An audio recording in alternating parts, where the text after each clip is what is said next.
Bonjour à tous, bienvenue dans cette nouvelle édition. Nous sommes le mardi 24 février. Voici les titres. La Vendée, c'est sûr, est bien présente au Salon de l'Agriculture. La preuve, une journée lui est consacrée chaque année. Ce rendez-vous est devenu une véritable vitrine pour les professionnels du secteur et la richesse de notre terroir. Les antibiotiques, c'est pas automatique. L'adage est également vrai chez les animaux. Certains agriculteurs soignent donc désormais leurs bêtes avec des huiles essentielles, vous le verrez. Enfin, rencontre avec un homme qui a su révéler de grands talents. Il est notamment le parolier de la bicyclette bleue d'Yves Montand. Et son inspiration, il l'a trouvée dans sa terre de cœur, la Vendée. À plus de 80 ans, l'auteur, compositeur, interprète Pierre Barou nous ouvre les portes de son havre de paix au Boupère. Le Salon de l'Agriculture s'est donc mis aux couleurs de la Vendée ce mardi. Dès l'ouverture ce matin, il y avait du monde autour du stand vendéen. La journée a permis aux professionnels du département de rencontrer les politiques. Et puisqu'il s'agit de la plus grande ferme du monde, une place importante a évidemment été laissée aux animaux. En fin de matinée, les races ovines ont donc défilé et ont été présentées au public. Vous le voyez sur ces images de Pierre Dalicieux qui s'est rendu sur place. Pour le monde agricole, cette présence au Salon de Paris est donc essentielle, comme nous le confirment deux représentants du département.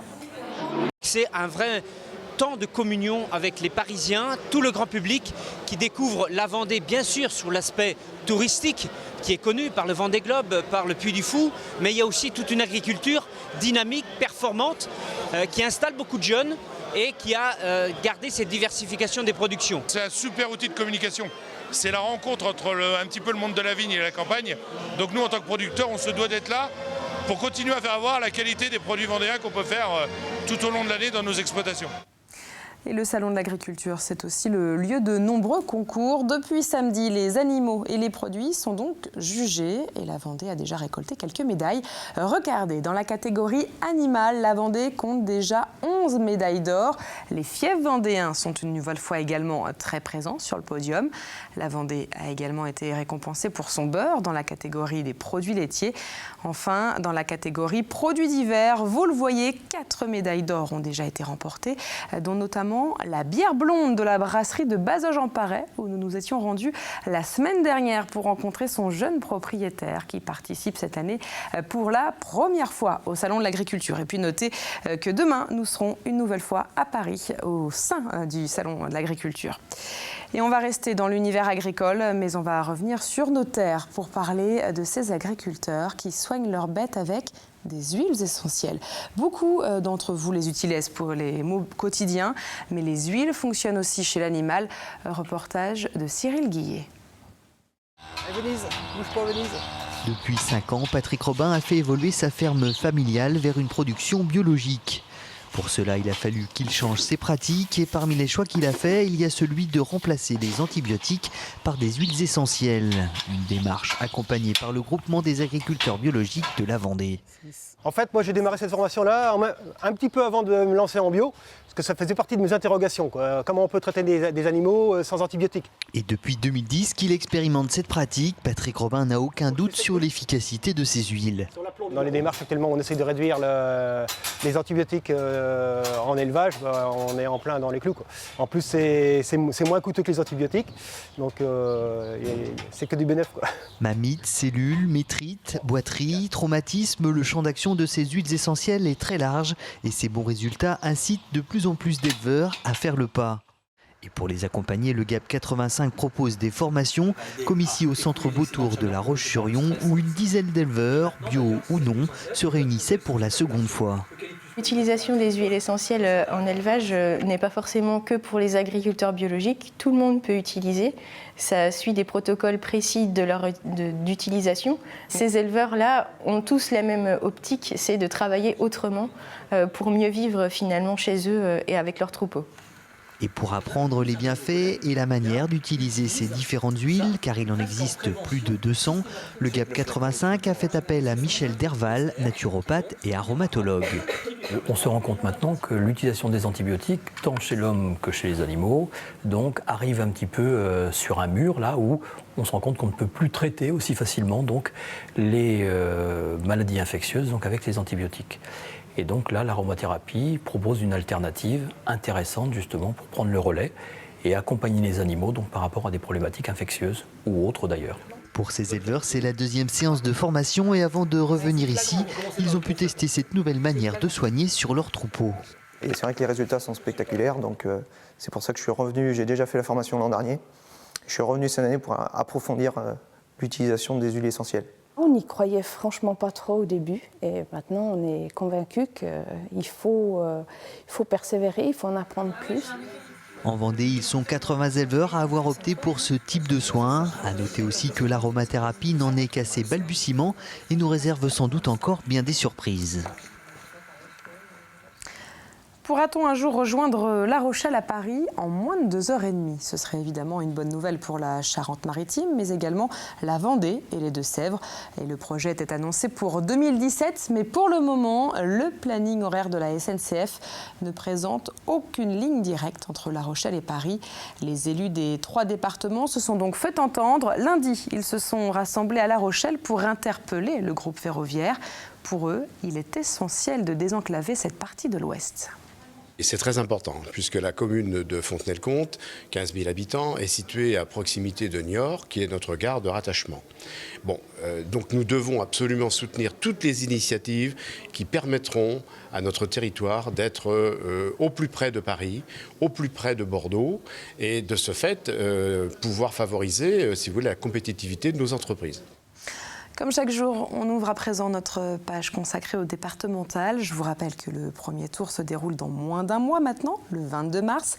Et comme chaque soir, nous faisons le tour des cantons pour vous présenter les candidats. Ce soir, nous faisons étape au Sables-d'Olonne. Nous vous en avons déjà parlé puisque nous avons entendu il y a 10 jours 3 des 5 binômes qui se présentent devant les électeurs dans ce canton.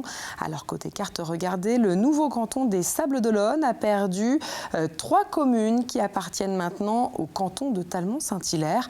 Alors dans ce canton des Sables-d'Olonne, où habitent un peu plus de 41 000 habitants, on va donc entendre ce soir le Front de gauche et le Front national. Le FN avec lequel nous allons commencer, c'est Corinne Léonard et Francis Carret qui porteront les couleurs du mouvement de Marine Le Pen. Et c'est d'ailleurs la première fois qu'ils participent à une élection en tant que candidat. On écoute donc Corinne Léonard. Elle présente les idées qu'ils défendront au cours de cette campagne électorale. Nos priorités pour ce canton avec Francis, c'est déjà de garder les maires en place. Le maire est un pilier, c'est le pilier de la ville, du village, de la ruralité.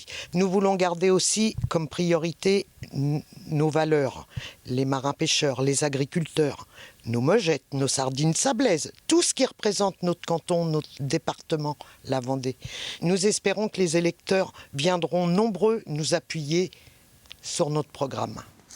Toujours dans le canton des Sables-d'Olonne, nous allons entendre maintenant Caroline Potier. Elle se présente avec l'étiquette Front de gauche aux côtés d'Olivier Linéat, qui est également Front de gauche. Tous les deux se sont déjà présentés à des élections. On écoute donc Caroline Potier. Elle développe les grands axes de leur campagne.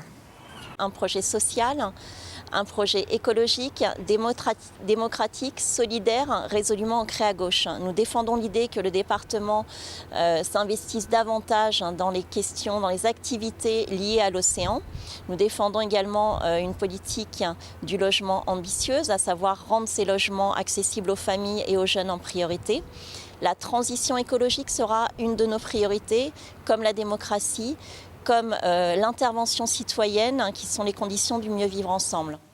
Voilà, et pour retrouver ces candidats ainsi que ceux d'Europe Écologie Les Verts, de la majorité départementale ou du Parti Socialiste, rendez-vous sur le site internet de TV Vendée, rubrique Actu. On connaît les coiffeuses à domicile, les infirmières ou même les cuisiniers. Désormais, il existe également les opticiens. Nous en avons déjà parlé il y a quelques semaines. Ce service est utile pour les personnes âgées ou pour toute personne qui manque de temps. Aurélia Horner a suivi la tournée de l'une des rares opticiennes ambulantes. Regardez.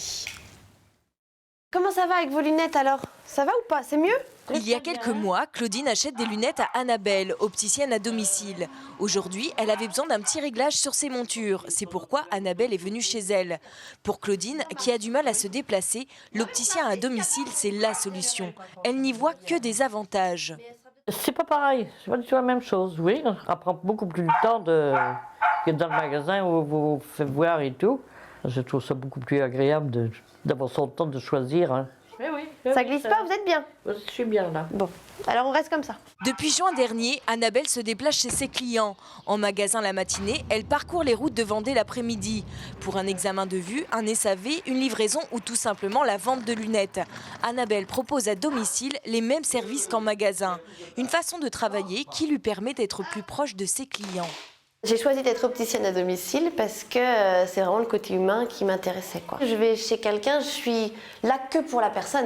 C'est ça aussi, je pense, qui est apprécié, c'est qu'en boutique, je sais pas, on sert quelqu'un d'autre va arriver, va regarder.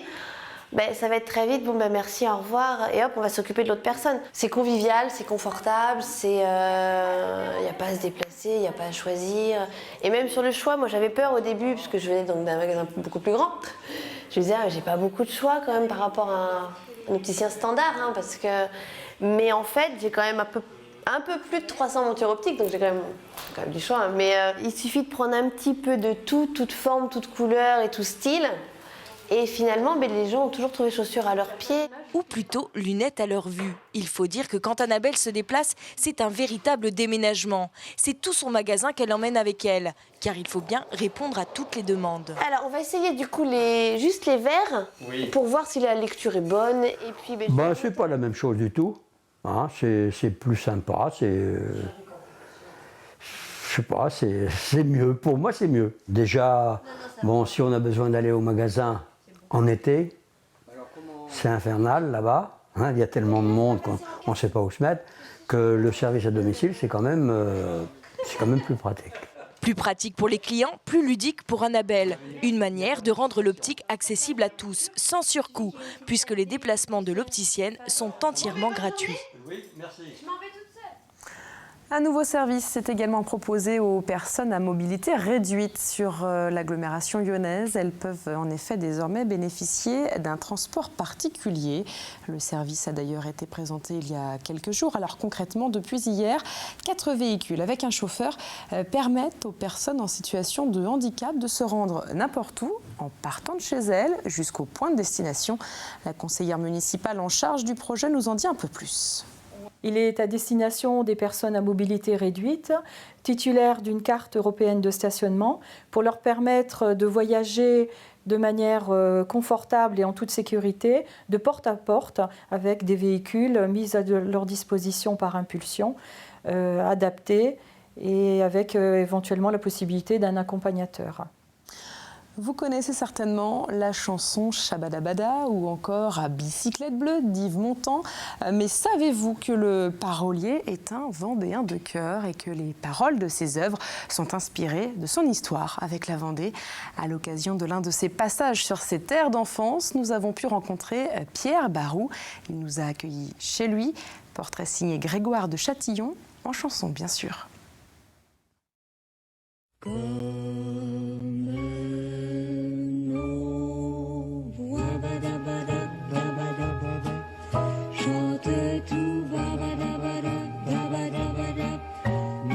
Pierre Barou est ici dans son petit paradis vendéen, un environnement, une atmosphère qui lui rappelle cette enfance cachée de jeunes juifs à Montournai. Ici c'est un refuge et un retour à cette parenthèse que j'ai passée là dans ce bocage pendant la guerre, C'était un accueil tellement chaleureux, émouvant, et ça se passait dans un petit hameau de 3 maisons, la galerie, au bord de cette rivière. Quand on partait de bon matin, quand on partait sur les chemins, à bicyclette. Des chansons comme La bicyclette, interprétée par Yves Montand, sont typiquement le reflet de ses souvenirs passés ici. Ça vient tout droit de cette parenthèse dans le bocage vendéen, dans le terroir profond, mais j'en avais pas conscience en les écrivant. C'est plus tard, tout d'un coup, j'ai pris conscience que la source, c'était là. La Vendée, j'y suis attaché profondément, et ça se prolonge par des rapports amicaux très profonds, et puis je peux pas me dissocier de ce bocage. L'auteur de l'inoubliable chanson du film Un homme et une femme est un infatigable promeneur. Pierre Barou est peut-être le plus brésilien des artistes français. Il se sent chez lui au Japon et si bien entouré de ses amis québécois. La vraie richesse, ce sont les rencontres. Ah ben oui, je reprends constamment cette phrase merveilleuse de Vinicius de Moraes, « A vida é arte de encontro », la vie c'est l'art des rencontres, quoi. Par exemple, Georges Brassens avait écrit un mot merveilleux sur mes chansons. C'était une rencontre très émouvante parce que je m'en étais nourri quand j'ai commencé à écrire. Mais c'est les rencontres. Voilà, il y a mon ami Mo qui est là, chauffeur de taxi. On s'est rencontrés à Paris. Un jour où j'ai pris le taxi, on est devenus potes. Et il est tombé amoureux du bocage vendéen. Un mot. Tu prenais du plaisir à faire des ronds dans l'eau. Réputé pour être un passeur de chansons, en 1965, Pierre Barou crée les éditions Sarava. C'est le plus vieux label de musique indépendante en France. C'est une aventure magnifique, quoi, qui concrétisait cette obsession que j'ai de la reconnaissance du talent des autres, quoi. Donc j'ai eu l'opportunité de rencontrer des gens qui m'ont ému, comme à l'origine il y avait Higelin, Fontaine et tout ça, et j'ai mis ça à la disposition de gens qui me passionnaient, quoi. L'homme est discret, le mot carriériste, il ne connaît pas, la poésie oui. Son sourire ne trompe pas, Pierre aime les gens, les artistes, il s'est toujours rendu disponible pour eux, pour les révéler, pour les sublimer. On termine avec un point sur la météo. Ce mercredi pourra être une belle journée. Le soleil tentera quelques percées. Les températures monteront jusqu'à 12 degrés. Mais le vent, les nuages et parfois même la pluie viendront amoindrir cet espoir. Et c'est ce que vous confirme malheureusement Armelle Pavageau dans quelques minutes dans la météo complète. Et quant à nous, on se retrouve demain pour un nouveau journal.